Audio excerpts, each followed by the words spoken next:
So what's storytelling? Why is it important? Why does it matter? Why has it suddenly become such a popular mechanism within our structures? And again, how come these structures seem to have ignored storytelling for such a long time? So storytelling offers us a connection to other layers of our human condition, and which go beyond the structures that we've built around us. They are these layers that are connected to our spiritual existence, to our emotional connections. And there have been many people studying storytelling in the past because ultimately they provide the kind of human data that can't be portrayed in any other way. Now, keep in mind, storytelling is thousands and thousands of years old. It's an art form that has been around longer than anything we know of. Like it's really what identifies us as humans. What really means to be human is that we're able to tell stories. And those stories are filled with human data because they can't be portrayed in any other way. Those memories, the childhood memories, the relationships we have to trauma and emotional connection, or to a certain time and a certain place. I mean, I can be at a table with two women of the same age and we work at the same place, but the minute that one of those women is from Brazil and the other woman is Canadian, my relationship to them, because of the narratives that we carry within ourselves and the experiences that we have, that relationship shifts. Suddenly, we are drawn to people who have similar experiences and that can relate to our sense of place. I'm from Brazil, and so it's usually just instinctive, it's intuitive that we are drawn to people who are filled with shared experiences. Same thing if at a table we have, two women that I'm talking to, one who is in her 40s and who has children, and one who's in her 20s and who doesn't have children. And I'm not saying that I can't relate to the younger women, but it's a different relationship. There are shared experiences that connect me to that woman in her 40s because I know the struggles of motherhood. I know what it means to be a single mother with two kids at home.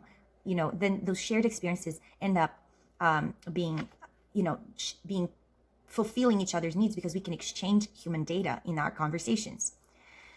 And stories are also a way to organize human experience and also a way to share the data forward, which is what I was just referring to. When you sit with a person who can understand you, who can relate to you, you have a chance to then organize your experiences with that person, and you have a chance to give and share further information about a particular experience.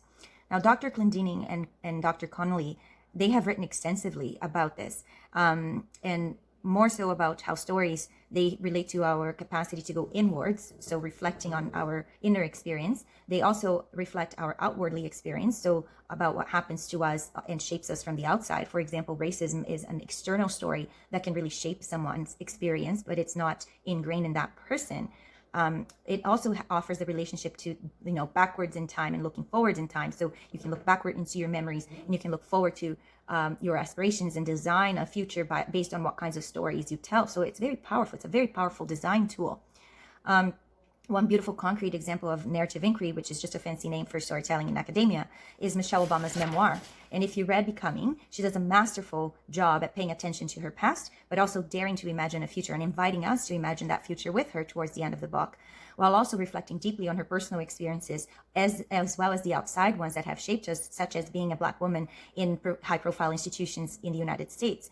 And what Obama also knows is that being a woman of color, this narrative, it can't just be written and shared in a traditional form because the colors and textures of her experience matter in that context. And so if you noticed inside of the book, there is a really beautiful spread of family photos. And as simple as this may sound, or as motherly as this may sound for those of you who still think motherly things are to be taken less seriously, it's really the way to jog back our memory into a time and a place.